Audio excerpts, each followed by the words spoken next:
Welcome to a new video and a new setup, as you might see. And I'm sitting to this, it doesn't work. I have to sit to the other side. Anyway, well, what I want to do here right now is do a little test. This is the Xperia 1 Mark III that is recording with the Video Pro app 1080p 60 frames per second. So we want to do another overheating test. So what do I want to talk about? I want to talk about now, let me get this a little bit closer.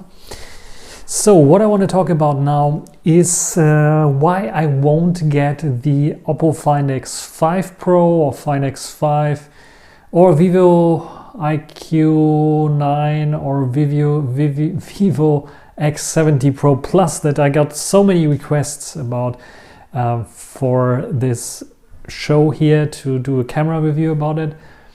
This is simply, first of all, most of them, besides the Oppo Find X5 Pro and Find X5 that is available in Germany, the other ones are not available in Germany. You have to import them, so it takes a little bit more money to get them. And the other thing is, I announced already last year that I will not do those reviews where I buy stuff and have to mostly buy it myself and then test it out and then either sell it or keep the device if I like it. But it's just a waste of money, and the views I get on this video don't give me any confidence that this will come back at any point, at any time. Not even in 10 years it will come back, the money that I spent for such smartphones. And the OnePlus 10 Pro is also coming now. I also probably won't get it because it's also too expensive.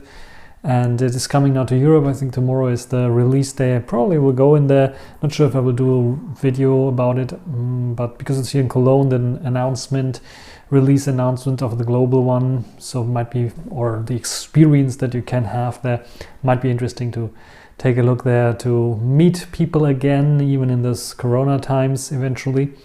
Anyway, what I want to talk about is the Oppo Find X5, and I have the Find X3 here, non-pro version, because I got it because I was interested in the camera system in Oppo itself. It was a good price that I could get it. Also had to import it because it was not sold here in Europe. Only the Pro version was sold here, and it's just simply too expensive. And this year the non-Pro version is basically the same as the Pro version, just with a different chipset, the Snapdragon 870 instead of the Snapdragon 888.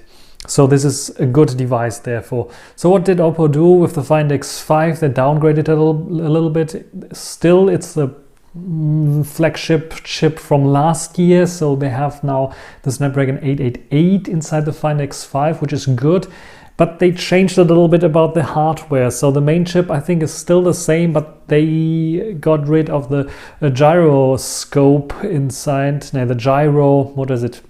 Gimbal camera thing inside that this doesn't have, but the X5 Pro, Find X5 Pro has. And this 5-axis stabilization is pretty cool feature, at least on paper.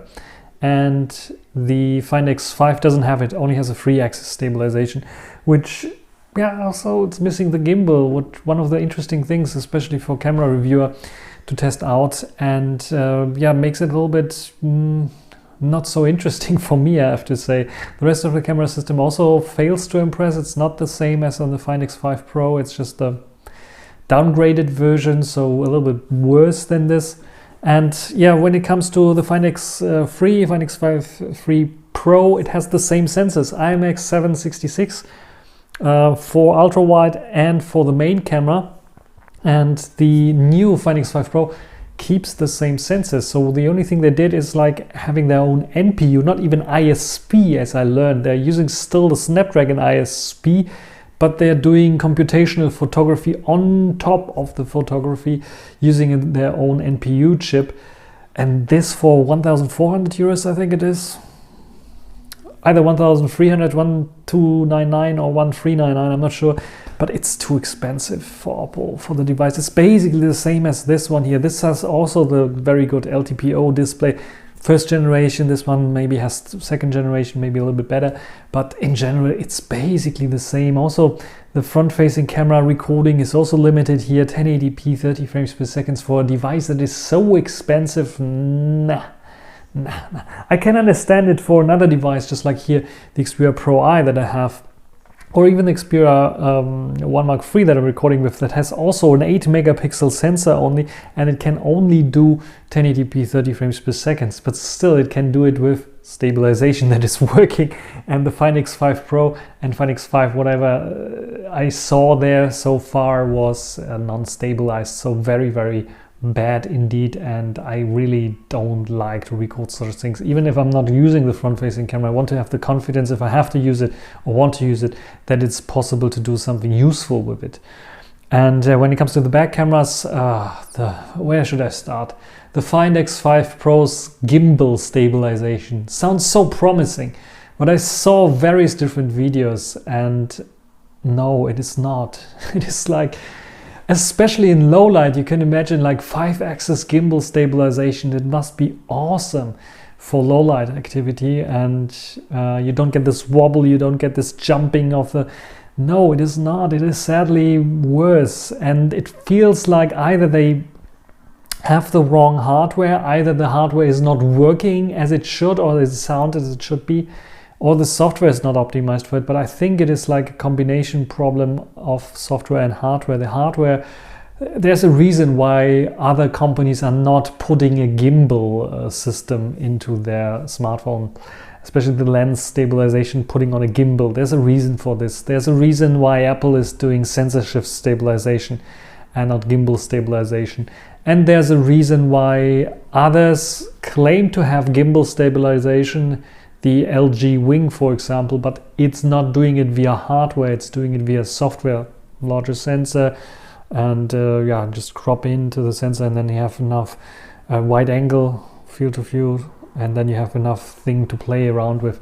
There's a reason why they are doing this, because it's especially the tilt kind of stabilization is a big problem. You see it is also on the bigger DSLM cameras, where when they have this gimbal-like stabilization, 5-axis, even with sensor stabilization, sensor shift stabilization, and the sensor is doing this motion as well, there you have like this wobble effect that comes from tilting. And I also noticed that also when using a gimbal by itself, I have a gimbal here also in the background there in its original package it came with, or little pouch it came with, and this is a 2-axis gimbal, just for the reason because I think it is still the best 2-axis gimbal. And yeah, I don't see in all videos that I saw from the Find X5 Pro, I don't see the biggest advantage of... I would even say that the Find X3, when it comes to stabilization, beats the Find X5 Pro when it comes to low light stabilization, because it's not really optimized yet. Of course they can optimize it, but why should I pay so much money for a potential future that might come or might not come? That's the one big disadvantage of the Oppo Find X5 Pro. But this is only for video making. I think for photography this is awesome. The shots that I saw remind me very much of my Huawei phones. I have the P50 Pro here right now. P50 Pro is even a little bit better, I would say. Has a little bit better sensors here and there. I would say that the new Murray Silicon, as it's called, or Marin Silicon on the Oppo Find X5 Pro is doing a great job when it comes to color tuning and color tweaking and giving the image the right amount of pop or characteristics. It's not just a flat image, that digital image that everyone else is producing. It's giving a little bit of characteristics, and that is something that you usually see on things like the Huawei devices and Honor devices as well. So yeah, what can I say about the Oppo Find X5 Pro? The camera probably is good. Photos and photo taking, I would not think that this will beat this here.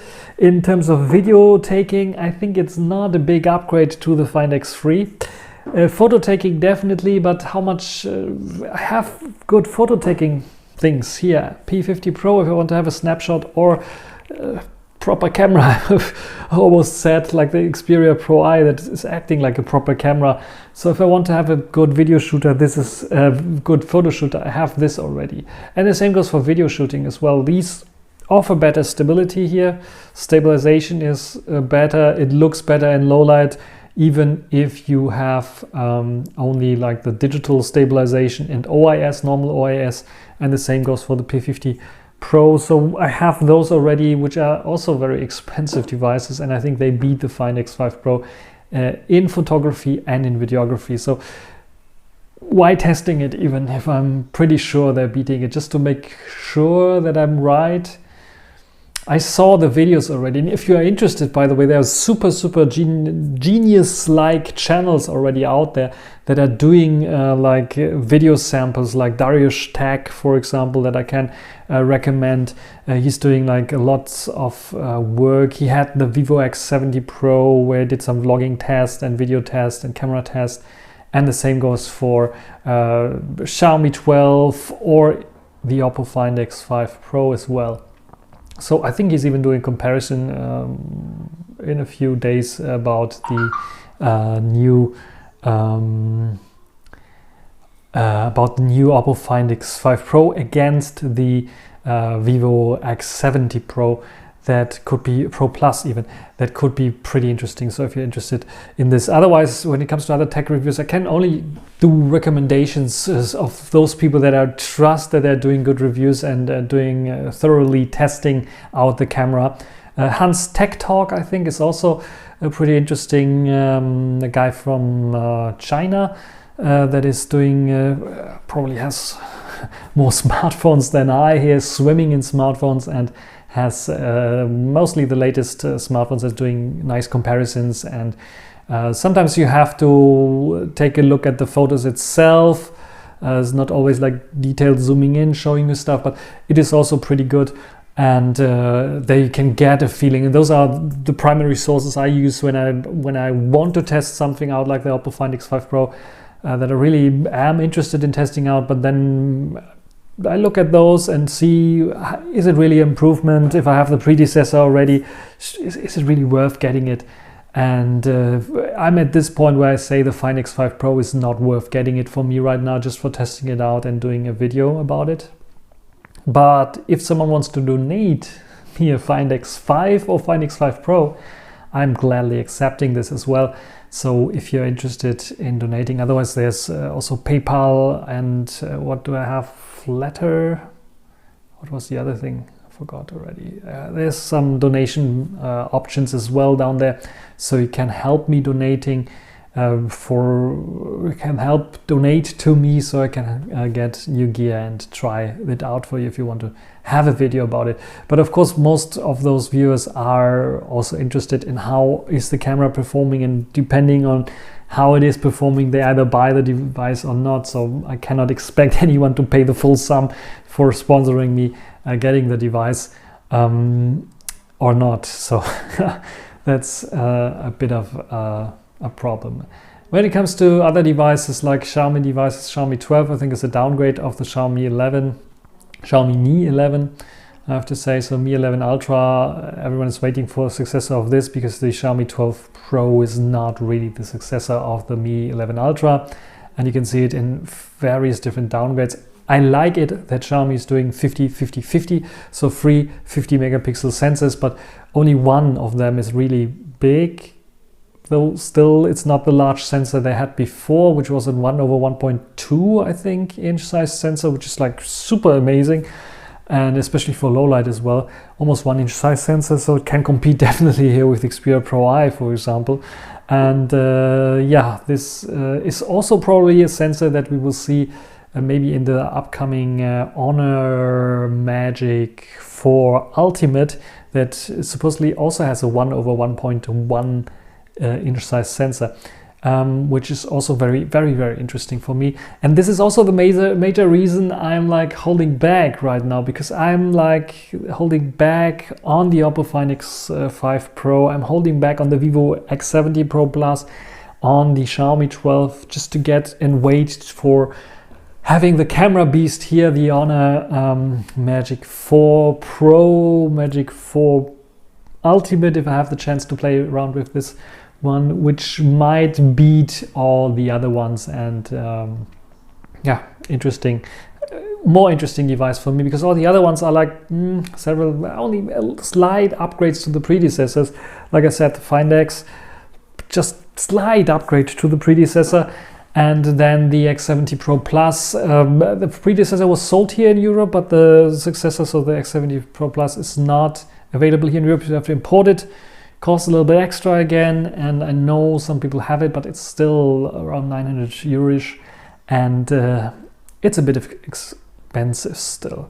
So what do I like? I don't like about the X70 Pro Plus is, again, it's the same as with the Oppo, interesting enough. They're focusing on photos, and they can do great photos. They have their own NPU again. I think it's V1 called, and I think it's also an ISP. I'm not so sure, you can correct me if I'm wrong. But this one is also doing very good photography, I would say, with Zeiss optics and Zeiss software, color science. But video is a bit of a letdown, because most of the features like zooming and switching between cameras, I know that the Xperia Pro I is also not doing this, or the Xperia 1 Mark III or 5 II or any other Xperia device, zooming in and then switching between cameras. The X70 Pro Plus is doing this, but only in 1080p, I think, in only 30 frames per second. So I'm not sure if it's doing it in 60 frames per second. So they have some artificial limits there as well in the video mode. This is one of the reasons I'm doing video, a lot of video, just like this video here, that hopefully is not overheating and still recording. Yeah, 60 minutes. No overheating sign yet. You can see my wonderful setup here. I don't see any overheating signs, so Xperia 1 Mark III working nicely. It's roughly here 20, 21, 22 degrees, I think, in this room, so shouldn't, normal room temperature, degrees Celsius for my American friends, which is like, I don't know, you have to calculate it. Look it up. So yeah, 60 minutes now, still going. I think this test is a success. The Xperia 1 Mark III can record without any overheating issues. And let me feel if it's warm. Oh, it's very cool. Cool to the touch. A little bit warmer around the camera, but the edges, let me see. No, not warm at all. Not. If you compare it to this one here, it's not a problem at all. So either Sony was fixing this with the Android 12 update, because the 1 Mark III is running Android 12 here, or it's just simply my device never had this overheating issue on the 1 Mark III. But the Xperia Pro I noticed the overheating issue, and I'm hoping, I heard about that the Android 12 update is coming already. Some have it already. I did not. Let me check again. Maybe I'm a lucky guy now and get it, but it doesn't look like I have it. No, 1st of April, no update arrived. So sadly, no update on my Xperia Pro I Android 12. Maybe Android 12 is fixing the overheating issues that I have here, at least in 1080p, 60 frames per second, which would be majorly cool here. Otherwise, what can I talk about? There are some major leaks, not leaks, well, some major people, maybe there are leaks, talking about the Xperia 1 Mark IV coming out with a larger sensor, maybe 48 or 50 megapixel. Super interesting, super exciting, I would say. And if the prices, especially on the 5 Mark IV, will be roughly the same, it might be super interesting to get the 5 Mark IV.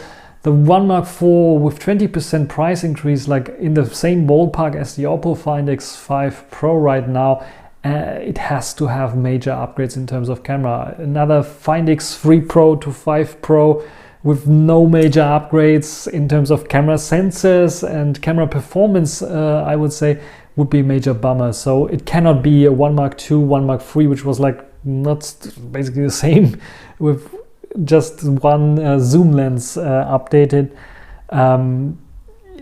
It needs to be more. It needs to be more. I really like to see 3 new sensors on this device, large sensors, more megapixels eventually as well, to get more detail in the shots itself, because the 12 megapixel, not pixel bin, down from 48 or 50 are showing its age already. Still natural colors. I like this, what Sony is doing, but yeah, we will have to see. So I babbled enough now for this little test. I hope you enjoyed this. You can write down in the comments section whatever you like to talk about. And that's everything for this video. Hope you enjoyed it. Thanks for watching. Until the next time. Bye.